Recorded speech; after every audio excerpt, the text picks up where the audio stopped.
வணக்கம். அம்மாவின் தன்னை தமிழ் சேனலுக்கு உங்களை அன்போடு வரவேற்கு. இன்றைக்கி நம்ம பார்க்க போகிறது பாலக் பன்னீர். பசலைக்கீரை வச்சு பன்னீர் தான் பார்க்க போகிறோம். நல்லா ஹோட்டல் ஸ்டைலில் இருக்கும். கண்டிப்பாக ட்ரை பண்ணி பாருங்கள். இதுக்கு நான் வந்து பசலைக்கீரை எடுத்திருக்கேன். நல்லா அலம்பிட்டு பாலக்கீரையை நல்லா அலம்பிட்டு நம்ம இப்போ வந்து இதை வேக வைக்க போகிறோம். இந்த பக்கம் பார்த்திங்கன்னா தண்ணி நான் கொதிக்க வச்சுருக்கேன். இப்போது நம்ம இந்த பாலக்கீரையை இதில் சேர்த்துக்கலாம். நல்லா சாஃப்டாக வேகணும். மூடி போட வேண்டாம், திறந்து வச்சு வேக விடணும். இல்லைன்னா அவங்களுக்கு வந்து கலர் மாறிடும். இப்போது இதோட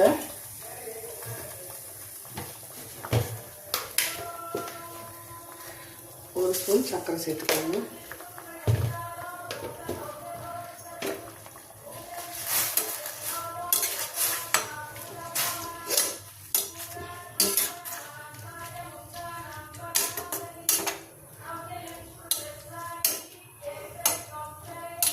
நல்லா கலந்து வேகட்டும். நல்லா வந்து சாஃப்டாக மாறணும்.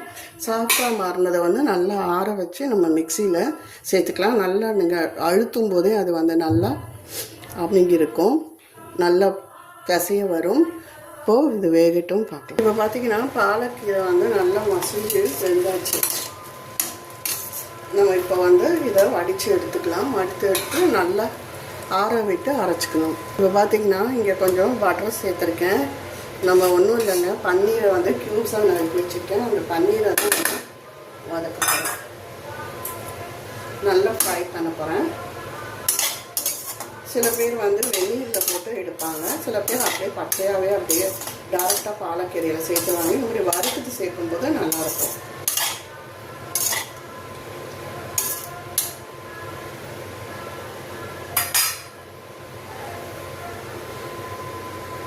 ரொம்ப கிளற வேண்டாம்.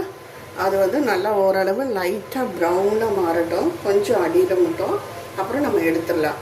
அப்படி இது ஃப்ரை பண்ணி நீங்கள் போட பிடிக்கலன்னா நீங்கள் வந்து வெந்நீரில் வந்து ஒரு நிமிஷம் போட்டு டக்குன்னு எடுத்துருங்க. சாஃப்டாக ஆகிடும். ஃப்ரிட்ஜிலேருந்து எடுத்திங்கன்னா ஒரு 5 நிமிஷம் விட்டுட்டு அப்புறம் வெந்நீரில் போட்டு எடுங்க. இப்போ இது ப்ரௌன் ஆகட்டும், நம்ம எடுத்துடலாம். இப்போது பன்னீரை நம்ம எடுத்துடலாம். இப்போ இதே கடாயில் பட்டர் சேர்த்துக்கோங்க.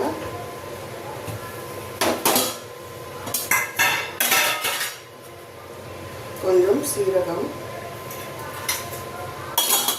சில பேர் பட்டை லவங்கம் அதெல்லாம் சேர்ப்பாங்க. நம்ம என்ன வேணுமோ அதை சேர்த்துக்கோங்க. உங்களுக்கு வேணும்னா அதை சேர்த்துக்கோங்க. பூண்டு,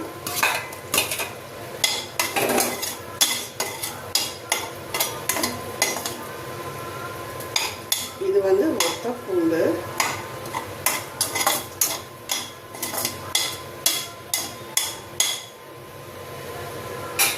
ஃப்ரெஷ் க்ரீம் ஊற்றுவாங்க. என்கிட்ட ஃப்ரெஷ் க்ரீம் இல்லை. அதுக்கு வந்து நம்ம கெட்டி தயிர் ஊற்றிக்கலாம்.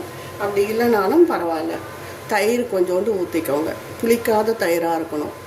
இந்த ஒத்த பூண்டு வந்து சீக்கிரம் வெந்துடும், மாவு மாதிரி ஆகிடுங்க.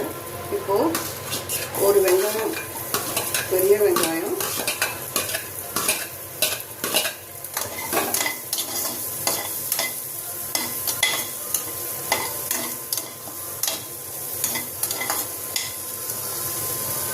நல்லா வதங்கட்டும். பட்டரோடு சேர்த்து கொஞ்சம் எண்ணெய் விட்டுருக்கேன்.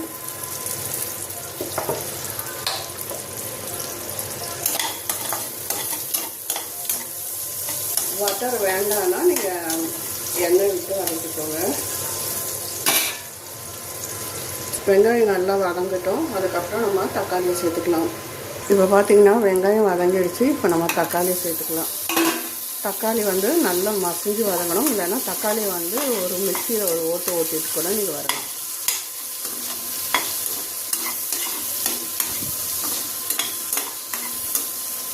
தக்காளியை நல்லா வதங்கி வரட்டுங்க. பாலக்கீரையை இந்த மாதிரி பேஸ்ட் பண்ணிட்டு வந்துட்டேன். இருக்கட்டும், இது வதங்கட்டும், நம்ம பார்க்கலாம். தக்காளி வதங்கிட்டு இருக்கும்போதே ஒரு ஸ்பூன் இஞ்சி பூண்டு விழுது, சேர்த்துருக்கேன். நான் ஒரு கட்டு பாலக்கீரை எடுத்திருக்கேன். நீங்கள் 2 கட்டு எடுத்திங்கன்னா அதுக்கேற்ற மாதிரி உங்களுக்கு இதெல்லாம் பொருட்கள் எல்லாம் மாறும். எக்ஸ்ட்ரா நீங்கள் போட வேண்டியிருக்கும் பொடியெல்லாம். இப்போ இது நல்லா வதங்கி வரட்டும். இதில் பார்த்தீங்கன்னா 2 பச்சை மிளகாயும் நல்லா ஸ்ப்ளிட் பண்ணி போட்டிருக்கேன். இல்லாட்டினா நீங்கள் அரைக்கும் போதே கூட பச்சை மிளகாய் சேர்த்து அரைச்சிடலாம். காரம் வேணாங்கிறவங்க அந்த மாதிரி செஞ்சுக்கிட்டு நான் இதில் ஸ்ப்ளிட் பண்ணி போட்டிருக்கேன். தக்காளியும் நல்லா வதங்கி வரட்டும்.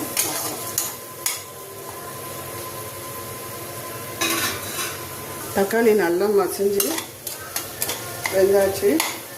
இப்போ பார்த்தீங்கன்னா இந்த ஸ்டேஜில் நம்ம அரைச்சி வச்ச பசலைக்கீரையை சேர்த்துக்கலாம்.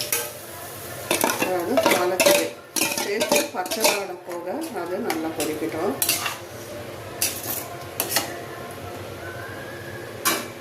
நல்லா கொதிக்கட்டும் பார்க்கலாம். காரணத்தை கொண்டு இதை மூட வேண்டாம், அப்படியே கொதிக்கட்டும். அதுக்கப்புறம் சேர்க்க வேண்டிய மசாலா பாலக்கீரை இது பன்னீர் எல்லாம் சேர்த்து நம்ம ஆஃப் பண்ணிடலாம். மேலே கொஞ்சோண்டு வெண்ணெய் ஃப்ரெஷ் க்ரீம் சேர்க்கணும், இல்லைன்னா கொஞ்சம் தயிர் சேர்த்துக்கோங்க.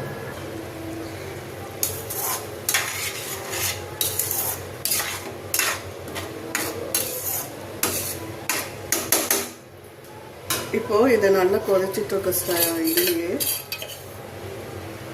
1 ஸ்பூன் தனி மிளகாய் தூள்,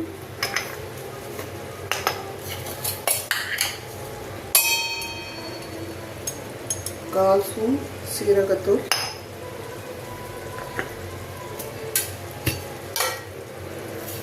1 ஸ்பூன் தனியாத்தூள்,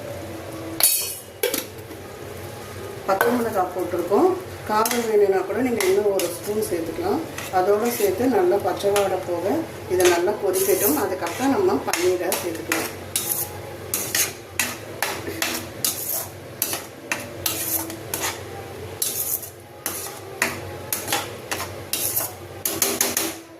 நல்லா கொதிச்சு வரட்டும் பார்க்கலாம்.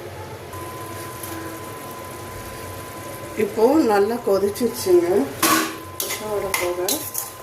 இப்போது நம்ம இங்கே எடுத்து வச்ச பன்னீரை சேர்த்துக்கலாம்.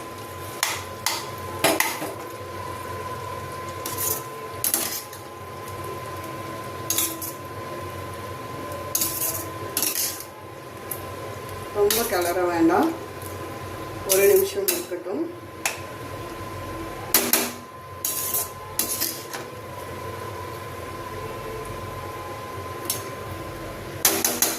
கொஞ்சம் கொதி வரட்டும்.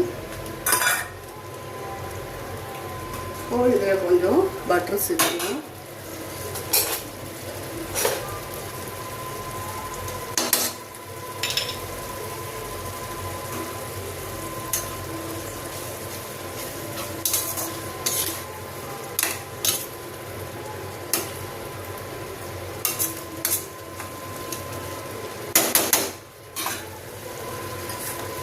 அவ்வளோதாங்க, நம்ம ஊற்றின வெண்ணெயெல்லாம் லேசாக கசிச்சு வர ஆரம்பிச்சாச்சு.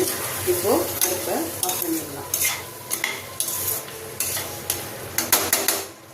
இப்போது பாலக் பன்னீர் ரெடி. அவ்வளோதான், சூப்பராக. நீங்கள் கீரை அரைக்கும் போதே உப்பு சேர்த்துக்கோங்க, அது சொல்ல மறந்துட்டேன். இப்போ பாருங்கள், சூப்பராக பாலக் பன்னீர் ரெடி ஆகிடுச்சு. இப்போது சப்பாத்தியும் ரெடி ஆகிடுச்சு. அவ்வளோதான், நம்ம சேர்த்து சாப்பிட வேண்டியது தான்.